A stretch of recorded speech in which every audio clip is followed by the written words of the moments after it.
he came through several African countries. Yeah, and I'm just talking about the power of the new media. And he came through Ghana. And we have a product we call Shea Butter. Women love it a lot because now it's in a lot of cosmetic products. It's in creams and all that because of the good effect it has on the body. And apparently I didn't know that we had a Shea Butter museum in Ghana. And this young man visited. And he had a good massage with Shea Butter. There were about 10 girls with Shea Butter massaging him.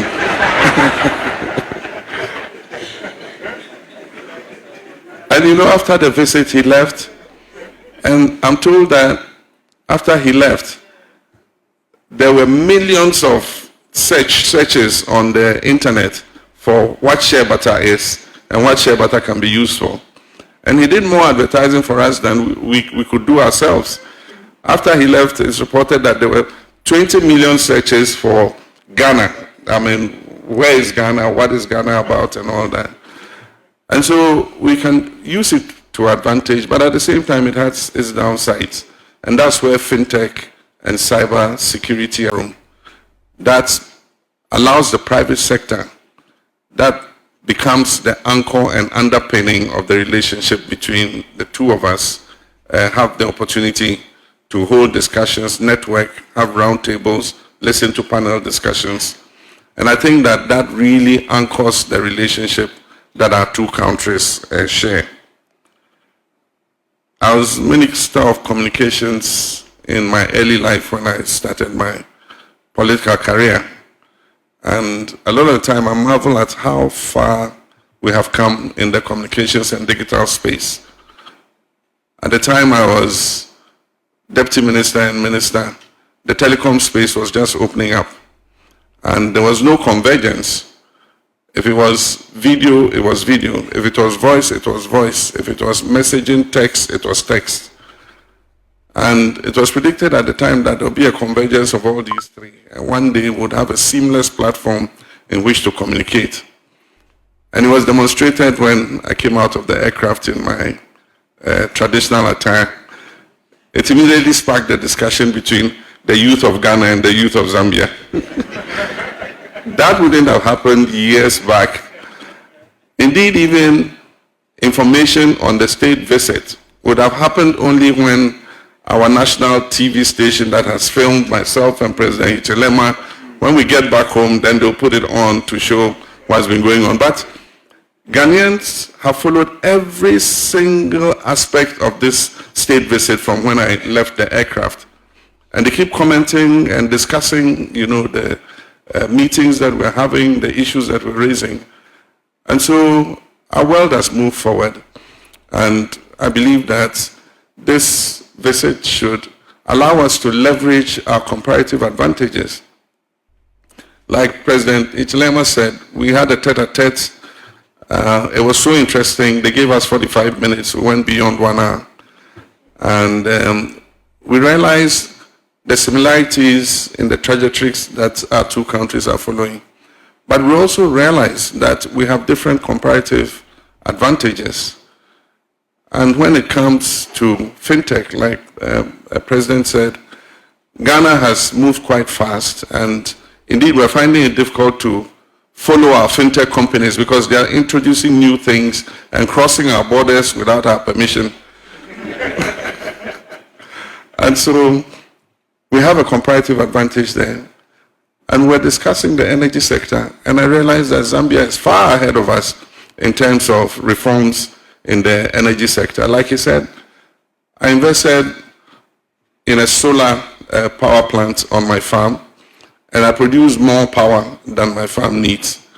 And so the local electricity company comes and then they come to connect my farm to the national grid and say, well, we have a net meter, and so you can feed the excess of your solar into the national grid.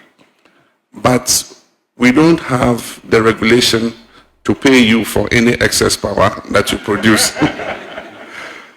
So my farm manager has an application on her phone That allows her to track how much power we've fed into the system and how much power we've consumed from the national grid. And I think so far, if I was being paid for the excess power, I'd have earned about 700,000 CDs. How much would that be? It would be $70,000, yes. I'd have earned about $70,000 by now. Over the last 2 years, the solar power has been working. And so, like the President said, they are a step ahead of what they have open access, they have net metering. If you produce excess power and you feed it into the grid, you get money for it. And they have better choice in terms of who supplies them with their power. We are still at the stage where we have huge state utilities that control the distribution of power.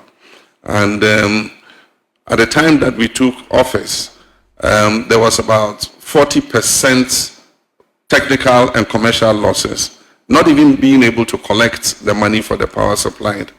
And so we're just at that point where we're trying to reform. And I think that the Zambian lesson would be a very good model for us to look at.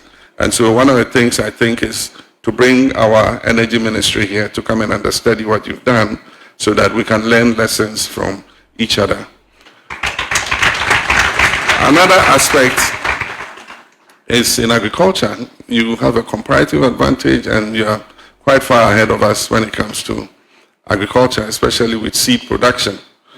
And I want to thank President Chilema. He gave me the best gift ever. You know, I travel, I get different gifts, but this is the best gift. President Chilema has given me 1 ton of maize seed.